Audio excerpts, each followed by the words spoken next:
ngasi 91.2 Diamond Radio Channel asida ngasi gi nini chonba numit asigi the Peacemaker Artist Association gi tharoi ahamagi mahau hariba lila asigi haudringe gi mangoina na Diamond Radio da asigumlaba ihanan ba festival amakok mafam asida Manipur gi Myboy ama sanglen da akoin Imphal da pangthokliba sinatana akoina putharak Diamond Radio na miyam gi damakta ihanan boina akogi pangthokjariba sigumlaba Sumang festival asida lakliba akogi Leela roi ama miyamna thoido hena film kaya da ubikraba loinana Leela roi amasu miyam gi thogol chachariba khoi Sunil Myboy khoina miyamna hena thoido na khangbiraba khoi nausi Diamond Radio na khoi gi ngasi gi tanja se logjar gang hak tong unabagi tanja du logjari aduga studio da lingsen birak pasigi damak ahan mamuk tu da thagachari aina su kai kunu chari thagachari Leela sta kari role no lobi se Leela sta deputy director mapan thong dudi yamna chamba saba duga manungdana department gi laiba fan kudima kujumuju da organization ba aduga nupi angang da wakal pataba khanba adu negative role amagi character logje aduga khoi gi sigumba sumang kumai sumang Leela ama Myboy ama sanglen da pangthokliba se masina tabida mafam masida Diamond Radio na mafam masida silaga pangthokpu chu pungning da kari phaubi kari haini han badadi sumang Leela se khoi festival keno da Sumang Myboy ama Sumang Leela da tawbasi natana atopa tawde habsim panbire aduga sida putharaga natragana any mafam amada festival ama lakpa matamda sumaina competition gi mawongda festival show utpasi tasengna di Sumang Leela hariba platform sigi khwaidigi laibuk pabni khale maramdi festival toina tawragadi competitive oibo helakani aduna masananba Leela puthongnaba artist singda the society gi namukta honarakpani habagi thajabadu thamje Howzik kumbiri role si sana dum pambibra kamai taw character gi di sana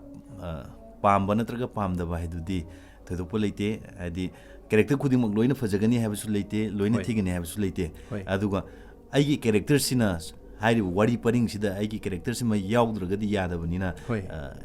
any role ama phangmoda aigi dinum nuaije yamna yam phajabo afamni akhoi yumpham am sam kanda yumdu marak tin ko ba khang yaba nate udu khang yade phanglang na khak yade pulap changi haiba akhoi punamak ki amak leirakanda madugi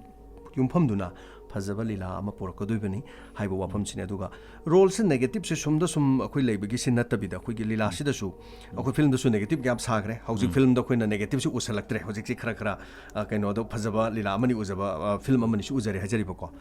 Leela da su uzaningi adu project ka di happy khangbi ba lebi bro akhoi gi negative natabida khara phabaga sabagi khotpagi phabagi se Leela da su dum tawgre aduga film da su adum positive role se khara khadum anobe assignment da lobjab jawi aduga masimang ne negative loina thadokre habdi lete negative ki su yamna kanba yam power ba dum shooting hausi chathab su yauri film gi aduga Leela gi su negative adudagi positive supporting adudagi loina na marakta comedian phobo dum attempt tawjagre dum mayamna su nungsi bigi na logje han ta khiba athu entana ba han ba inama part 1 2 dum comic ki dum tawjagi adu chagi khuji da dum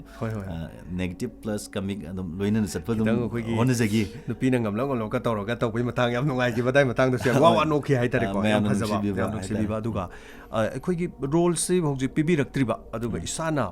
kumjage gana khanba role kharaga leibibra kari gadi sabiningba haidi leiri imung manung sida leiri bisda akhoi gi supporting adu odagi wanatana ko aina saningba role amadi masigumba mani di saningi ga haiba leibibra wakanda phaubiba saningbadi masing thingamdana lei haidi multi character adapt to pamjabanina role khudingmak attempt to ngambagi khudung sabado haidi assignment lakpusu pami aduga aina live assignment do mai ngakna piraiba character du da mapung phana ek to bong ngamnaba honajage habjidi no mai gi thajable adu akangna si character sima haibudi leijade any multi character ai attempt to honajari yam thagat chei aduga film amadi Leela ani sima to karam adjust tawbige ani se si matang di aingon da su kitang wana to emaram di film gina amuk artist se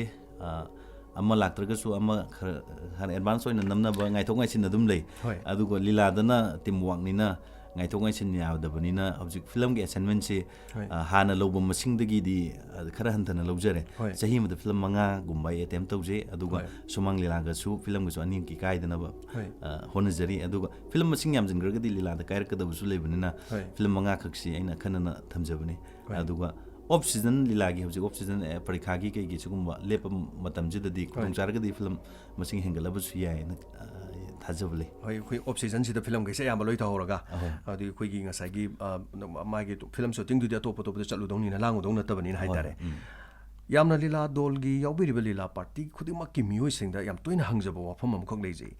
लीला सि खैगी सुमांग खैना लांगजरबदा पुंग अमा मखाइ पुंग अनि मंगा खैना लांगजरिबको नुंगाइबगी मचा लेखिदबगी नारेक नाहुन हाइदि खैगी इपान गा हाइसति यैथोकपा यादबा नुमिदमनि अदुबु लीला थिंग्रे हाइदि यैथोगा ngasi तौजरिबा लीला सि ममांगी था दुगी थादा तौजगदबा लीलानि अदुबु थिंगबा लेबदगी हारि यैथोगदि तौइ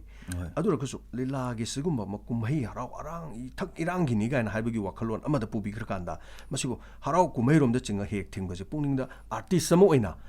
याबिनिंगे और यानिंगदे थंबै वानी मखोइगी मायोक्ता ngangjaba nate adu lebana yadre hadi khoi yadanabadi dum chatli habko hoi hoi adu bu kari phawbibagi matang sida masi keno ne Sumang Leela se kumhai oina haraw kumhai oina puthoga yengmu miyeng di langani hoi aduga piltribigi mafam amata dasu sigumba thingba khotpasi chana da brand khale masidi mayamda message piba haidi awareness piba adumba saruk amani na ina khanje aduga alu tong da yawgraba adudagi aduga atopa amana haurei ba tungi yumbrel gi namakta thingmani na so haibi aduga ekhoisu message mayam pidana mayamda mayamgi haitare adumaina pibani aduga akoina su khangna su dum keno tawi lepsari aduga hojik manipur gi oriba metric amadi 12 ke exam si schedule si amna lab ki bujina platform ji de hingjariba aidi miyam gi dum te hingabani haiduna su income laktragadi hinganga muidoribani aduna aina signajabadi sum athing ma mayam sina issue kya amada thingakwa mayam ama adudagi exam gi nungda tha ama makai ani kemwan sometimes ahum yaw su dum yawi handak makda February 1 dagi March 28 tha ani ni thingdo ji handak su adu tielaba winter season khara khakta chachari ba Sumang Leela gi platform si da tha ani natraga ani makai even tha amuk tang harga su thinggi bisina platform ji de hingjari ba kaya amadi imung sakhum mai bagi condition lakta lawai haningai su leite if conditional atoba business ama hongi pataragadi platform si mumut pada choba isu ma or kadra hebagi khanjab su le aduna masi tha amada laikai amada Leela ani ke su tawde Leela ama tobu matamda sumnagi pung ani isai nongmai babo ngangai tawje pung ani aduni adugi ki matamni aduga masi larik pabada adum nongan budi nung tabu 24 hours se koi tumda we aroi adum larik yenga leibisu ngamoy aduna ngaktang minute manga tara pungai ama pungama Leela gi piriba message tu taminaraga mind refresh tok thok busu dum kana gadra hebdo ai khanje aidi lariga dum yeng le boarding chu sel kani hajeri aduna ngaktang su Leela gi pungani da jo kai thok biraga Leela yeng biraga di hanjal laga wakhan nungai na muk Leela pa kano larik pa mamutam da hen nungai ba adudagi khangning edo mamuta na khangmangam gani hebagi thajab leje yam pajaba pane akhigi Sumang kumai se ithak irang madugi adom da natte haibagi wakholon da artist moina puning da support tawjabani leba ki thing matam da dum loine lepchaba ngaktani aduga hauji ki chahi chuppa Leela adumak sanaraga leiba natti haijeriba hauji sining tham oire adai lorok tha loira matung madu de khitang sanabasina adai nongching ta gi bidai kana lore Leela lore adai dim parikha gi mu khaido khani adai di loksing mulakpa ngairani adai sing ichau tholokpa matam mayam gi awa ba tholokpa matam da aikoina Leela sanaduna leiba yaba matam natti haijeriba yam nungaijai aduga sigumba aikoina pangthokjariba Diamond Radio gi sigumba keno sida Leela si yengbi hogdaba singda haitare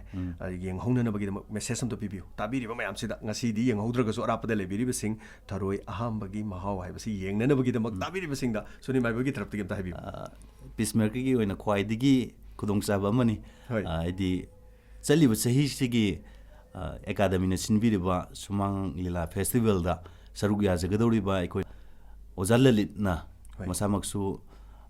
artist oina su kumbiraga mana direction tawbiriba adugumba Sumang Leela tharoi hambagi mahaw haribasi chaliba academy festival asida saruk yana ba ikoi semjariba Leela amani ngasigi ꯃꯐꯝꯁꯤꯗ ꯁꯤꯟꯕꯤꯔꯤꯕ festival ꯑꯁꯤꯗ ꯑꯩꯈꯣꯏꯅꯁꯨ ꯎꯠꯆꯔꯤꯕ ꯑꯁꯤ ꯑꯇꯣꯞꯄ ꯃꯐꯝ ꯀꯌꯥ ꯑꯃꯗꯁꯨ ꯎꯠꯆꯕ ꯃꯇꯝꯗ ꯃꯌꯥꯝꯅ ꯌꯦꯡꯕꯤꯌꯨ ꯑꯗꯨꯒ ꯁꯖꯦꯁꯟ ꯇꯧꯕꯤꯔꯛꯎ ꯑꯁꯣꯏꯕ ꯑꯃꯗꯤ ꯑꯍꯦꯟꯕ ꯑꯋꯥꯠꯄ ꯃꯦꯟꯈꯠꯄꯤꯔꯛꯎ ꯈꯨꯗꯤꯡꯃꯛꯇꯣ ꯑꯩꯈꯣꯏꯅꯁꯨ ꯂꯧꯁꯤꯟꯖꯒꯦ ꯑꯗꯨꯒ ꯃꯥꯏ ꯄꯥꯛꯄ ꯂꯤꯂꯥ ꯑꯃ ꯑꯣꯏꯅꯕꯒꯤꯗꯃꯛꯇ ꯃꯌꯥꯝꯅ ꯁꯖꯦꯁꯟ ꯇꯧꯕꯤꯔꯛꯄꯒ ꯂꯣꯏꯅꯅ ꯑꯊꯣꯏ ꯑꯍꯦꯟ ꯇꯥꯟꯅꯕꯗ ꯃꯥꯏ ꯄꯥꯛꯄ ꯑꯃꯁꯨ ꯑꯣꯏꯍꯟꯕꯤꯅꯕꯒꯤ ꯀꯩꯅꯣꯗꯨꯃ ꯈꯨꯗꯣꯡꯆꯥꯕꯗꯨꯃ ꯃꯌꯥꯝꯅꯁꯨ ꯄꯤꯕꯤꯌꯨ ꯇꯥꯛꯄꯤꯌꯨ ꯑꯗꯨꯒ ꯊꯔꯣꯏ ꯑꯍꯥꯟꯕꯒꯤ ꯃꯍꯥꯎ ꯍꯥꯏꯔꯤꯕ ꯂꯤꯂꯥ ꯑꯁꯤꯕꯨ ꯌꯦꯡꯕꯤꯌꯨ ꯄꯨꯝꯅꯃꯛꯄꯨ ꯊꯥꯒꯠꯆꯔꯤ ꯍꯥꯏꯅꯤꯡꯉꯥꯏ ꯂꯩꯇꯅ ꯊꯥꯒꯠꯆꯔꯤ ꯁꯨꯅꯤꯜ ꯃꯥꯏꯕꯣꯏ ꯉꯁꯤ ꯑꯩꯈꯣꯏꯒꯤ ꯗꯥꯏꯃꯟ ꯔꯦꯗꯤꯑꯣꯅ ꯁꯤꯟꯖꯔꯤꯕ ꯁꯤꯒꯨꯝꯂꯕ ꯑꯩꯈꯣꯏꯒꯤ ꯁꯨꯃꯥꯡ ꯀꯨꯝꯍꯩ ꯑꯊꯣꯏ ꯑꯍꯦꯟ ꯇꯥꯟꯅꯕꯒꯤꯁꯤꯗ ꯉꯁꯤꯒꯤ ꯑꯅꯤꯁꯨꯕꯗ ꯑꯩꯈꯣꯏꯒꯤ ꯎꯠꯄꯤꯔꯤꯕ ꯍꯧꯖꯤꯛ ꯎꯠꯄꯤꯒꯗꯧꯔꯤꯕ ꯂꯤꯂꯥ ꯊꯔꯣꯏ ꯑꯍꯥꯟꯕꯒꯤ ꯃꯍꯥꯎ ꯍꯥꯏꯔꯤꯕ ꯂꯤꯂꯥ ꯑꯁꯤꯒꯤ ꯃꯥꯡꯑꯣꯏꯅꯅ ꯑꯩꯈꯣꯏꯅ ꯎꯅꯖꯕꯒꯤ ꯈꯨꯗꯣꯡꯆꯥꯕ ꯂꯧꯖꯔꯒ ꯁ꯭ꯇꯨꯗꯤꯑꯣꯗ ꯂꯦꯡꯁꯤꯟꯕꯤꯕ ꯃꯌꯥꯝꯗ ꯄꯥꯎꯗꯝ ꯉꯥꯏꯍꯥꯛ ꯇꯥꯍꯟꯕꯤꯕ ꯑꯗꯨꯒ ꯃꯁꯤꯒꯤꯗꯃꯛꯇ ꯑꯩꯈꯣꯏꯒꯤ ꯁꯨꯅꯤꯜ ꯃꯥꯏꯕꯣꯏꯕꯨ ꯍꯥꯏꯅꯤꯡꯉꯥꯏ ꯂꯩꯇꯅ ꯊꯥꯒꯠꯆꯔꯤ ꯗꯥꯏꯃꯟ ꯔꯦꯗꯤꯑꯣꯒꯤ ꯃꯥꯏꯀꯩꯗꯒꯤ ꯑꯗꯨꯒ ꯁꯣꯏꯗꯅꯃꯛꯀꯤ ꯃꯥꯏ ꯄꯥꯛꯄꯁꯨ ꯑꯣꯏꯕꯤꯌꯨ ꯂꯤꯂꯥ ꯑꯁꯤꯗ ꯑꯗꯣ ꯊꯥꯖꯕꯗꯨ ꯄꯤꯖꯔꯤ ꯍꯟꯅ ꯊꯥꯒꯠꯆꯔꯤ ꯑꯃꯨꯛꯀꯁꯨ ꯊꯥꯒꯠꯆꯔꯤ